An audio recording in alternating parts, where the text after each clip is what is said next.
दोस्तों नमस्कार। महाराष्ट्र की राजनीति से इस वक्त की सबसे बड़ी खबर सामने आ रही है। एक बार फिर राज्य की सियासत में भूचाल आने की आशंका जताई जा रही है। राजनीतिक गलियारों में चर्चा तेज है कि उद्धव ठाकरे की शिवसेना यूबीटी में एक और बड़ी टूट हो सकती है।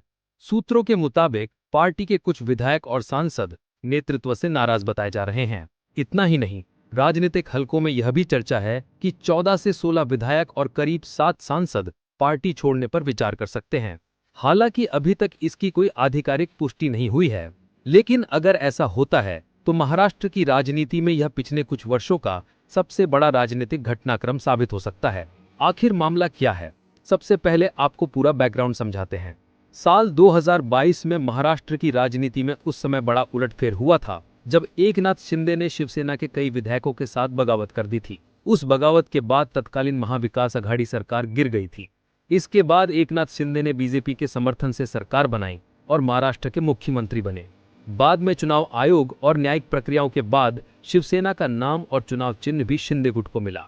उद्धव ठाकरे को अपनी पार्टी का नया संगठन खड़ा करना पड़ा और उन्होंने शिवसेना यूबीटी के नाम से राजनीतिक लड़ाई जारी रखी। लेकिन अब खबरें आ रही हैं कि उद्धव ठाकरे की पार्टी के अंदर फिर से असंतोष बढ़ रहा है। ऑपरेशन टाइगर की चर्चा क्यों? राजनीतिक गलियारों में इन दिनों एक नाम काफी चर्चा में है, ऑपरेशन टाइगर। सूत्रों के अनुसार कुछ नेता उद्धव ठाकरे के नेतृत्व से नाराज हैं और भविष्य की राजनीति को लेकर नए विकल्प तलाश रहे हैं। हालांकि इस ऑपरेशन को लेकर कोई आधिकारिक जानकारी सामने नहीं आई है, लेकिन राजनीतिक विश्लेषकों का मानना है कि महाराष्ट्र में आगामी राजनीतिक समीकरणों को देखते हुए कई नेता अपनी स्थिति मजबूत करने की कोशिश कर रहे हैं। यही वजह है कि इन चर्चाओं ने अचानक जोर पकड़ लिया है। मातोश्री में क्यों बुलाई गई आपात बैठक? इन चर्चाओं के बीच उद्धव ठाकरे ने अपने निवास मातोश्री में वरिष्ठ नेताओं और सांसदों की बैठक बुलाई। बताया जा रहा है कि बैठक में पार्टी की वर्तमान स्थिति, संगठन की मजबूती और भविष्य की रणनीति पर चर्चा की गई।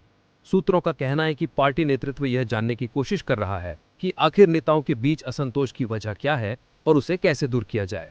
राजनीतिक विशेषज्ञ मानते हैं कि इस तरह की बैठकों का मकसद पार्टी को एकजुट रखना और संभावित बगावत को रोकना होता है।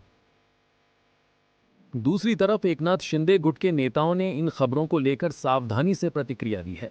उनका कहना है कि नेताओं के बीच मुलाकातें राजनीति का सामान्य हिस्सा है।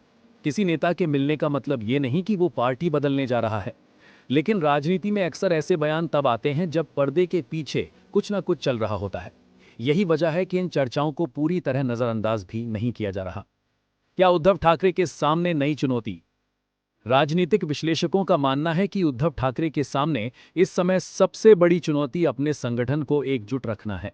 एक तरफ शिंदे गुट लगातार अपनी ताकत बढ़ाने की कोशिश कर रहा है, वहीं दूसरी तरफ बीजेपी और अन्य दल भी महाराष्ट्र की राजनीति पर नजर बनाए हुए हैं। अगर पार्टी के कुछ बड़े चेहरे सचमुच अलग रास्ता चुनते हैं तो इसका असर आगामी चुनावों पर भी पड़ सकता है। महाराष्ट्र की राजनीति पर क्या होगा असर? अगर इन चर्चाओं में जरा भी सच्चाई होती है और कोई बड़ा राजनीतिक बदलाव सामने आता है तो इसका असर केवल शिवसेना तक सीमित नहीं रहेगा। इससे पूरे महाराष्ट्र का राजनीतिक समीकरण बदल सकता है। महाविकास अघाड़ी की रणनीति प्रभावित हो सकती है। शिंदे गुट और मजबूत हो सकता है। बीजेपी को भी इसका राजनीतिक लाभ मिल सकता है।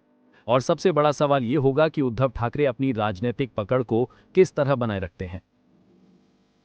सोशल मीडिया पर भी इस मुद्दे को लेकर बहस तेज हो गई है। कुछ लोग इसे सिर्फ अफवाह बता रहे हैं, कुछ लोगों का कहना है कि महाराष्ट्र की राजनीति में कुछ भी संभव है। वहीं कई लोग ये जानना चाहते हैं कि आखिर पार्टी के अंदर असंतोष की वजह क्या है। जनता अब आधिकारिक पुष्टि का इंतजार कर रही है। फिलहाल सच्चाई क्या है ये आने वाले दिनों में साफ होगा, लेकिन इतना तय है कि महाराष्ट्र की राजनीति एक बार फिर चर्चा के केंद्र में है। क्या उद्धव ठाकरे की पार्टी में फिर से बगावत होगी? क्या शिंदे गुट अपनी ताकत और बढ़ाएगा? क्या महाराष्ट्र की राजनीति में एक और बड़ा उलटफेर होने वाला है? इन सभी सवालों के जवाब आने वाले दिनों में मिलेंगे। फिलहाल आप इस खबर पर क्या राय रखते हैं? कमेंट बॉक्स में अपनी राय जरूर लिखें। वीडियो पसंद आया हो तो लाइक करें, शेयर करें और चैनल को सब्सक्राइब करना बिल्कुल न भूलें। धन्यवाद। जय हिंद।